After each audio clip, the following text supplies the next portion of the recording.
I was the city manager of Oakland from 1981 to 1993. And I had the distinction of being city manager at both the time of the Loma Prieta earthquake and the Oakland Berkeley Hills firestorm. I decided after that I probably should leave before the locusts. So that was my career with the city of Oakland, and quite an exciting but also traumatic time. And in the course of that, we had, of course, the Loma Prieta earthquake, as I said, and almost 2 years to the day, we had the firestorm. And just as we were rebuilding downtown, then the fire erupted. I had attended a conference in London and befriended several people there because this conference was a continuing one. We met every year, either in London or in the United States. And I said to my friend that I intended to announce my resignation when I returned. And halfway across the Atlantic, soon now, and then the firestorm started. And as we were approaching landing, I noticed this huge amount of smoke, and the pilot said that it was coming from Oakland. And as I looked out the window, I thought, that must be a warehouse fire in West Oakland, because it's the only thing that could burn that much. We'd have that much smoke.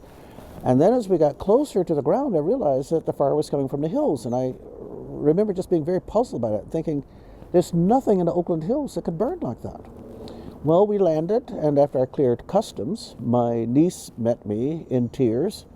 And she said, Uncle Henry, she said, there is a huge fire in the Oakland Hills. She said, there are 1,000 houses burning. And I said, oh, Lori, that's ridiculous. There can't be 1,000 houses burning. And she said Craig had called. Craig Koshin was the assistant city manager at that time, number 2. And she said he had called and wanted me to come down to the main fire station as soon as I arrived. Well, when I got there, I learned that there were over 1,000 houses burning. And of course, by the time the fire was finally extinguished, 3,500 substantial homes burned to the ground, 500 apartment units destroyed, 25 people dead. And again, this was almost 2 years to the day of the earthquake, where we lost 42 lives. And so Oakland was thrown into a state of great trauma yet once again. Then the emotions, of course, were running very, very high for obvious reasons. One, this devastating fire. My recollection is that the Oakland Hills firestorm was probably the largest residential fire since the Great Fire of Chicago.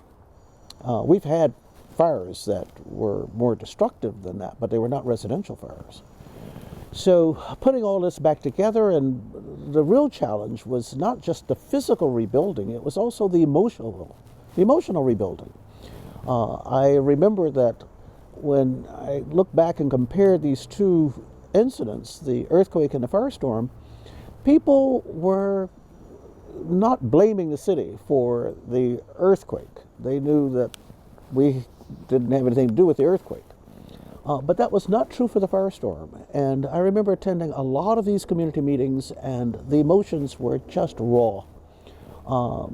People grieving, obviously, they had lost loved ones, everything they owned, not just the material possessions, but the very personal things that they owned. People only able to recover things like their grandmother's teacup. Everything is destroyed. Wedding albums, all gone. Rings, all gone. All of the memorabilia, all gone. And then there was this, it was stated on more than one occasion, people felt that the city had been negligent, that we failed to put out a fire, I think, the day before. The city, of course, said that was not true, but that was not convincing to many of the people who had lost everything. And I think to this day, there's still the sense that somehow the city failed the community. And that's something that has been with me ever since. As I said, I attended a lot of those community meetings, and the whole issue was, how do we rebuild? And there was this desire, of course, to rebuild. And the city had, rightfully, I think, said that, but we can't rebuild the way we had built before, that the streets are too narrow, we need to have fire retardant roofing. We even proposed, as I recall, sprinklers, and we got a lot of pushback from that. People felt that, our insurance is not going to cover 100% of our costs. You're imposing these new requirements. Some of these make sense, some of them do not make sense, and we don't support it. Again, working through a lot of those very raw emotions. So 30 years later, the question, I think, is not whether or not there will be another firestorm. I think the question absolutely is, when is that going to happen? And I worry because, for a number of reasons, I think that memories fade. I don't know what the turnover has been in the hills here where the fire took place, meaning what percentage of residents are still here who were there then. But I think this issue needs to be kept in front of everybody, and not just the residents of the area, incidentally, the entire city, because this firestorm impacted the entire city in very, very many ways. And I fear that we have lost the sense of urgency. And we need to keep reminding people that we live in a wildland urban interface area. And I keep telling people that the wildland was here before we were. And so we need to accommodate how we live with this natural environment.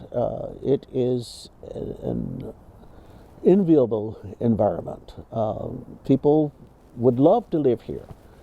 It's just beautiful and spectacular, but we need to pay attention to how we have spread out and into this area, and how we coexist with it and with the dangers. And so I would urge people to remember 1991 and remember what it is that we have to do to make the area as safe as we can.